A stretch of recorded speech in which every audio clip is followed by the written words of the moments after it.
নমস্কার, weather with Suvendu চ্যানেলে আপনাকে আরও একবার অনেক স্বাগত জানাই। প্রিয় দর্শক, আজ 18ই জানুয়ারি শনিবার, সাল 2025। আজকের পূর্বাভাসে আপনাদেরকে জানাবো যে আগামী কয়েকটা দিনের মধ্যে আবহাওয়াতে কোথায় কেমন বড় ধরনের পরিবর্তন ধরা পড়তে চলেছে। প্রিয় দর্শক, আপনারা দেখছেন ওয়েদার উইথ শুভেন্দু। যারা এখনও পর্যন্ত চ্যানেলটিকে সাবস্ক্রাইব বা ফলো করেননি, অবশ্যই চ্যানেলটিকে এখনই সাবস্ক্রাইব আর ফলো করে রাখুন। সেই সাথে ভিডিওগুলিকেও যতটা সম্ভব লাইক এবং শেয়ার করে দিতে কোনোভাবেই ভুলবেন না। প্রিয় দর্শক, আজ 18ই জানুয়ারি শনিবার সকাল এখন ভারতীয় সময় ঘড়িতে 9টা 5 বাজে। তো এই মুহূর্তে আমরা যদি সর্বশেষ উপগ্রহ চিত্রের দিকে নজর রাখি, তাহলে দেখা যাচ্ছে যে একটার পর একটা ওয়েদার সিস্টেম সুমাত্রা লাগোয়া বঙ্গোপসাগরের দক্ষিণাঞ্চল এবং এর আশেপাশের এলাকাগুলোতে তৈরি হচ্ছে। তা লাগাতার পূর্ব থেকে পশ্চিমের দিকে অর্থাৎ শ্রীলঙ্কা উপকূল এবং লাগোয়া আশেপাশের এলাকার দিকে চলে যাচ্ছে। তো এইরকম একটি সিস্টেম এই মুহূর্তে শ্রীলঙ্কা এবং তামিলনাড়ু উপকূলে খুব কাছেই অবস্থান করছে। এই ওয়েদার সিস্টেমটার সৌজন্যে পূবালি হাওয়ার যোগান বেড়েছে বঙ্গোপসাগরে মধ্যাঞ্চলে বিভিন্ন এলাকাতে। ফলে বঙ্গোপসাগরে মাঝামাঝি জায়গাগুলো এবং উত্তরাঞ্চলে কিছু কিছু জায়গাতেও কিন্তু মেঘপুঞ্জ তৈরি হচ্ছে। একদিকে এই লাগাতার পূবালি হাওয়ার যোগান এবং সেই সাথে ভারতের উত্তরাঞ্চল অর্থাৎ জম্মু কাশ্মীর, লাদাখ এবং পার্শ্ববর্তী এলাকার দিকে এই মুহূর্তে একটা শক্তিশালী পশ্চিমী ঝঞ্ঝা প্রবেশ করেছে। ফলে জম্মু কাশ্মীর, লাদাখ, হিমাচল, উত্তরাখণ্ডের বিভিন্ন জায়গা, পাঞ্জাব, হরিয়ানা এই এলাকাগুলোতে, পাহাড়ি জায়গাগুলোতে কোথাও বৃষ্টি এবং তার সাথে তুষারপাত, আর নিচু এলাকাগুলো অর্থাৎ সমতলের জায়গাগুলোতে কিন্তু বৃষ্টি এই মুহূর্তে চলছে। আরও একটি শক্তিশালী পশ্চিমী ঝঞ্ঝা এই মুহূর্তে আফগানিস্তান এবং সংলগ্ন এলাকার দিকে প্রবেশ করেছে। এই ওয়েদার সিস্টেমটাও ধীরে ধীরে পূর্বের দিকে এগিয়ে চলেছে, অর্থাৎ আগামী কয়েকটা দিনে কিন্তু পাহাড়ের এই এলাকাগুলোতে লাগাতার তুষারপাত জারি থাকবে এবং সমতল এলাকাগুলোতে বৃষ্টির সম্ভাবনা রয়েছে। কলকাতা সহ গাঙ্গেয় দক্ষিণবঙ্গের প্রায় সমস্ত জেলাতেই রোদ ঝলমলে আকাশ। ঝাড়খণ্ড, ওড়িশা এবং বিহারে কিছু কিছু জায়গাতে এখনও কোথাও কোথাও পাতলা একটু আধটু কুয়াশার চাদর রয়েছে বটে, তবে রোদ ঝলমলে আবহাওয়া কিন্তু এখানেও দেখা মিলছে। বাংলাদেশের বিভিন্ন এলাকার সাথে সাথে ত্রিপুরা এবং এর আশেপাশের জায়গাগুলোতে সর্বত্রই রোদ ঝলমলে আকাশ। তবে বাংলাদেশের উত্তরাঞ্চলে রংপুর ডিভিশনে কিছু কিছু জায়গা, সেই সাথে আসামের কিছু এলাকা এবং এর আশেপাশের জায়গাগুলোতে আংশিক মেঘাচ্ছন্ন আকাশ রয়েছে, কারণ একটা পশ্চিমী ঝঞ্ঝা এই মুহূর্তে ধীরে ধীরে চীনের ভিতরের দিক দিয়ে পূর্বের দিকে সরছে। এর ফলে এই এলাকাগুলোতে কিন্তু খানিকটা হাই ক্লাউড রয়েছে। মালদা এবং দক্ষিণ দিনাজপুর জেলা কোথাও কোথাও আংশিক মেঘাচ্ছন্ন আকাশ এই কারণে কিন্তু রয়েছে। বেলা বাড়তি এই মেঘ কিন্তু ধীরে ধীরে সরে যাওয়ার সম্ভাবনা রয়েছে। প্রিয় দর্শক, এই মুহূর্তে মধ্য ভারত এবং সংলগ্ন এলাকার উপরে একটা অ্যান্টিসাইক্লোন অবস্থান করছে। ফলে এখানে ক্লকওয়াইজ বাতাস কিন্তু ক্রমশ ঘুরে চলেছে। ফলে এর সাপোর্টে কিন্তু উত্তরপ্রদেশ এবং লাগোয়া ঝাড়খণ্ডের পশ্চিমাঞ্চলে কিছু কিছু জায়গা, ছত্তিশগড় এলাকার দিক থেকে কিন্তু শুকনো হাওয়া পূর্বের দিকে যাচ্ছে এবং সেটাই কিন্তু উত্তরে হাওয়া রূপে গাঙ্গেয় দক্ষিণবঙ্গ, বাংলাদেশের বিভিন্ন এলাকা হয়ে বঙ্গোপসাগরের দিকে চলে যাচ্ছে। অর্থাৎ এই হাওয়া কিন্তু সরাসরি পাহাড়ের দিকে আসছে না, কিন্তু আগামী 48 ঘন্টার মধ্যে এই বায়ুপ্রবাহতে পরিবর্তন ধরা পড়তে চলেছে। তো আগামী 48 ঘন্টায় বায়ুপ্রবাহতে পরিবর্তনের সুবাদে কলকাতা সহ দক্ষিণবঙ্গের বিভিন্ন জেলা এবং এর আশেপাশের জায়গাগুলোতে কিন্তু তাপমাত্রা কমতে চলেছে। অর্থাৎ উত্তরে শুকনো ঠান্ডা হওয়া সেটা কিন্তু পাহাড়ের দিক থেকে বইতে শুরু করবে, তবে তার আগে পর্যন্ত অর্থাৎ আজকে ভোরে কোথায় কেমন মিনিমাম টেম্পারেচার রেকর্ড হয়েছে সেটার দিকে নজর রাখলে দেখা যাচ্ছে যে বীরভূমের শ্রীনিকেতন 11.8 ডিগ্রি সেলসিয়াস এখানে তাপমাত্রা রেকর্ড করা হয়েছে। সেই সাথে মালদাতে তাপমাত্রা রেকর্ড করা হয়েছে 14.9, মেদিনীপুর শহরে রেকর্ড হয়েছে 13.6 ডিগ্রি সেলসিয়াস। এরই সাথে কলকাতার সল্টলেকে তাপমাত্রা রেকর্ড হয়েছে 15.9 ডিগ্রি সেলসিয়াস। নদিয়া কৃষ্ণনগরে কিন্তু মোটামুটি ঠান্ডা ছিল, 11.6 ডিগ্রি সেলসিয়াস তাপমাত্রা এখানে রেকর্ড হয়েছে। সেই সাথে কলকাতার আলিপুরে রেকর্ড হয়েছে 15.2 ডিগ্রি সেলসিয়াস। উত্তরবঙ্গের কালিম্পংয়ে 9.5 ডিগ্রি সেলসিয়াস। এর সাথে দীঘাতে 14.4 ডিগ্রি সেলসিয়াস, ডায়মন্ড হারবারে 14.8 ডিগ্রি সেলসিয়াস, দার্জিলিংয়ে 4.6 ডিগ্রি সেলসিয়াস, কুচবিহারে 13.7 ডিগ্রি সেলসিয়াস, বর্ধমান সদর শহরে 13 ডিগ্রি সেলসিয়াস, বাঁকুড়াতে রেকর্ড হয়েছে 13.1 ডিগ্রি সেলসিয়াস। বহরমপুরে যথেষ্ট ঠান্ডা ছিল, 11 ডিগ্রি সেলসিয়াস তাপমাত্রা রেকর্ড হয়েছে।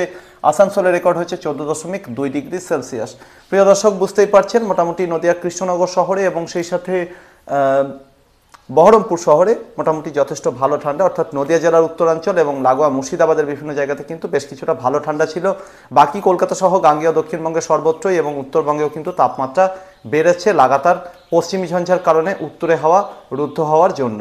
আগামীকাল 19শে জানুয়ারি হতে হতে অ্যান্টিসাইক্লোনটি বেশ খানিকটা পশ্চিমের দিকে অর্থাৎ রাজস্থান এবং সংলগ্ন এলাকার দিকে সরে যাবে। ফলে উত্তরের দিক থেকে অর্থাৎ শুকনো ঠান্ডা হাওয়া কিন্তু লাগাতার পূর্বের দিকে নামতে থাকবে, ফলে কলকাতা সহ দক্ষিণবঙ্গ, উত্তরবঙ্গ, সেই সাথে বিহার, ঝাড়খণ্ড, উড়িষ্যা, বাংলাদেশ, ত্রিপুরার বিভিন্ন জায়গা, আসামের বিভিন্ন জায়গাতে কিন্তু আগামীকাল তাপমাত্রা নামবে। অর্থাৎ আগামীকাল 19শে জানুয়ারি রবিবার থেকে কিন্তু শীত আরও একটু জাঁকিয়ে বসতে চলেছে, যেটা এই মুহূর্তে অনেকটাই কমেছে। তো আগামীকাল থেকে কিন্তু শীত আরও একবার কামব্যাক করতে চলেছে এরকমই সম্ভাবনা। তবে যেরকমটা বললাম, লাগাতার পশ্চিমী ঝঞ্ঝা কিন্তু জম্মু কাশ্মীর, লাদাখের দিকে আসতেই থাকবে। তবে তা সত্ত্বেও জানুয়ারির 20 তারিখ অর্থাৎ সোমবারেও কিন্তু উত্তরে হাওয়ার প্রবাহ জারি থাকবে পূর্ব ভারতের দিকে, এবং এই দিন কিন্তু জম্মু কাশ্মীর, লাদাখের দিক থেকে এবং নেপালের দিক থেকে সরাসরি ঠান্ডা হাওয়া নামতে পারে। ফলে ঠান্ডা হাওয়াতে ঠান্ডার তীব্রতা কিন্তু আরও বাড়তে চলেছে জানুয়ারির 20 তারিখ নাগাদ, অর্থাৎ সোমবারে।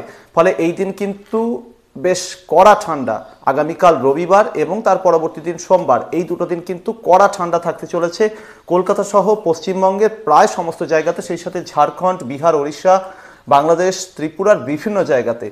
এর পরবর্তীতে কিন্তু আবারও একটু পরিবর্তন ধরা পড়ার সম্ভাবনা, কারণ ততক্ষণে পাহাড়ের দিকে পশ্চিমী ঝঞ্ঝাটি ঢুকে যাবে এবং সরাসরি পাহাড়ের দিক থেকে যে হাওয়া নামছে সেটা জারি থাকলেও মাঝে মাঝে মধ্য ভারতের দিক থেকেও শুকনো হাওয়া ঢুকতে থাকবে পূর্ব ভারতের দিকে।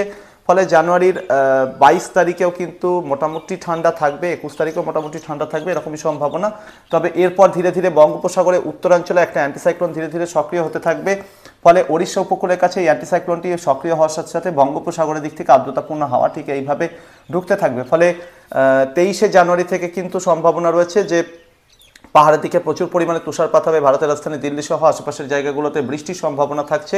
আর পূর্ব ভারতের দিকে এই পশ্চিমী ঝঞ্ঝার কারণে যেহেতু উত্তরে হাওয়া ঢুকতে পারবে না, বঙ্গোপসাগরে আর্দ্রতাপূর্ণ হাওয়া 23শে জানুয়ারি থেকে প্রবেশ করতে থাকবে। তাই পূর্ব ভারতের দিকে অর্থাৎ বিহার, ঝাড়খণ্ড, ওড়িশা, পশ্চিমবঙ্গ, সাথে সাথে বাংলাদেশ, ত্রিপুরা এবং এর আশেপাশের জায়গাগুলোতে তাপমাত্রা লাগাতার বাড়তে থাকবে। ফলে 23 থেকে 24শে জানুয়ারি এবং পরবর্তীতে 25শে জানুয়ারি পর্যন্ত এই তাপমাত্রার যে বৃদ্ধি পাওয়া সেটা কিন্তু অব্যাহত থাকবে। শীত এই সময় অনেকটাই ব্যাকফুটে চলে যাওয়ার সম্ভাবনা, ঠান্ডা অনেকটাই কমে যাবে। আর এরপর যেটা হতে পারে, আবার কিন্তু এই পশ্চিমী ঝঞ্ঝা সরে যাওয়ার সাথে সাথে পাহাড়ের দিক থেকে লাগাতার কনকনে ঠান্ডা হাওয়া নামতে থাকবে, এবং এই হাওয়া কিন্তু পাকিস্তানের দিক থেকে আসবে না। বলা বাহুল্য যে লাদাখ, জম্মু কাশ্মীর, নেপাল, উত্তরাখণ্ড, হিমাচল এই এলাকার দিক থেকে প্রচুর পরিমাণে ঠান্ডা হাওয়া নামতে থাকবে। আর এই হাওয়াতে ঠান্ডার তীব্রতা অত্যন্ত বেশি হবে, কারণ পরপর 3টি পশ্চিমী ঝঞ্ঝা সৌজন্যে এই এলাকাগুলোতে প্রচুর পরিমাণে তুষারপাত হয়ে যাবে, এবং সেই বরফের উপর দিয়ে যখন হাওয়া নামতে থাকবে তা কিন্তু ভারতের রাজধানী দিল্লি সহ পাঞ্জাব, হরিয়ানা, রাজস্থানের সাথে সাথে উত্তরপ্রদেশ, বিহারে শৈত্যপ্রবাহের মতো পরিস্থিতি তৈরি করতে পারে জানুয়ারির 26 তারিখ থেকে। এবং সেই শুকনো ঠান্ডা হাওয়া কিন্তু পূর্বে অর্থাৎ বিহার, ঝাড়খণ্ড, ওড়িশার সাথে সাথে পশ্চিমবঙ্গ, বাংলাদেশের দিকেও প্রবেশ করে যাবে। ফলে এই সময়টাতে হতে পারে যেটা কনকনে ঠান্ডা হাওয়া বইতে থাকবে, এবং শৈত্যপ্রবাহের মতো পরিস্থিতি কিন্তু জানুয়ারির একেবারে শেষ দিকে গিয়ে তৈরি হতে পারে কলকাতা সহ দক্ষিণবঙ্গের সাথে সাথে উত্তরবঙ্গের বিভিন্ন জেলাতে, পার্শ্ববর্তী বিভিন্ন জায়গাতে। এই সময় কিন্তু শৈত্যপ্রবাহের সাথে সাথে কনকনে ঠান্ডা কিন্তু বিভিন্ন জায়গাতে থাকবে।